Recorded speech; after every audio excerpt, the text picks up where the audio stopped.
All right, continuing on with vibrations, week one. This is the, I forgot. I think it's the 10th video, 11th video. Anyway, I'll number them. But this is week one. I think I went a bit up more like it too.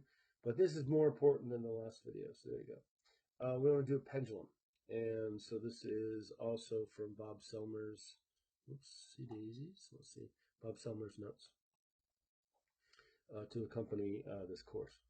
So given this length of the string and the mass of the ball, which are known, find the natural frequency of the pendulum for small changes in angle. So for many of the problems that we'll want to do, we will want to draw a free body diagram as our first thing. So we have a free body diagram. And an inertial response diagram or inertial body diagram. I like the IBD. I've changed my mind over time. And let's see, we can have, these are going to be equal to each other. Whoops, come on back.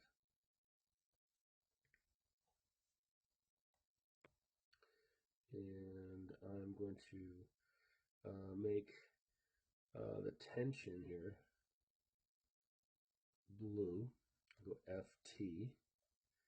And I'll make gravity green. Because why wouldn't you? This is MG. And by the way, we select this for an arbitrary angle. And since that angle, let's see, so that's going to be the angle right there. Boom. And then we have accelerations going on. Let's make this acceleration approaching that direction. And we also know, because it's going around a curved path, right? There's going to be an acceleration in that direction. So there's going to be M-A-N, and here's going to be M-A-T, right? So our coordinate system will define that as being this way and that way. So here's tangential, and here's normal.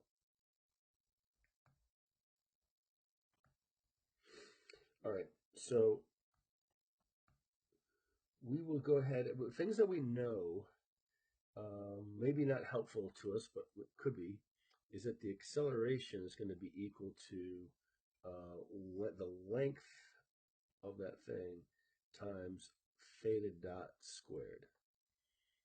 We'll also note that the tangential is going to be equal to length times theta double dot.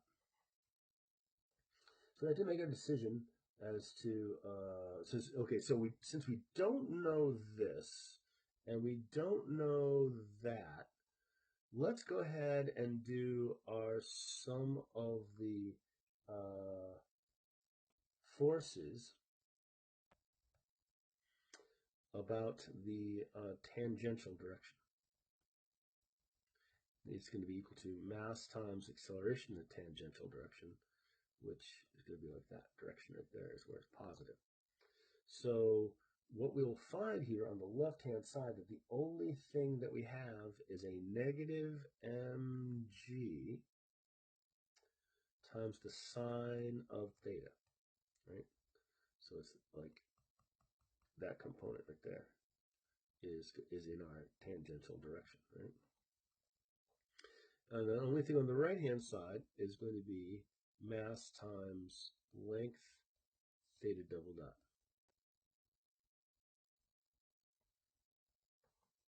So we can combine these together. First off, noting that the masses are going to cancel right in there. And so we will get L times theta double dot plus G sine of theta equals 0. But unfortunately, that's a really difficult, challenging differential equation, because this is not a linear differential equation. What is a linear differential equation is theta double dot plus whatever times theta. Well, we're lucky, so we go, this is the small angle assumptions for small angles. Sine of theta is approximately equal to theta. And so if you want to try to, I can explain that quickly if you don't believe me. If we had something like a little wedge right here, right there, and this was theta in between here, right? So we'll say that that's going to be the height, right? There's going to be something times the sine of theta, right? So it would be this hypotenuse times the sine of theta. But if it was a curve, if it was an arc, like that right there, right? Where this is the radius of the thing, that arc length right here as an arc length would be, so that's going to be r, right? So the height right there, that height would be equal to r times the sine of theta. But this arc length would be used r times the theta as in radians, right? So as this r got bigger and bigger, and this, with a small little angle right there, the sine of theta would start to approach theta, because the arc length would start to be really, really close to what the difference would be. There wouldn't be enough difference in between them. So for small angles, the small angle assumption here, we end up with theta double dot, I'll move this over, plus g over L times theta is equal to 0. So now, noting this, we'll note that the natural frequency of this thing is going to be the square root of g over L, right? Previously, with a spring and a mass, we had the square root of k over m.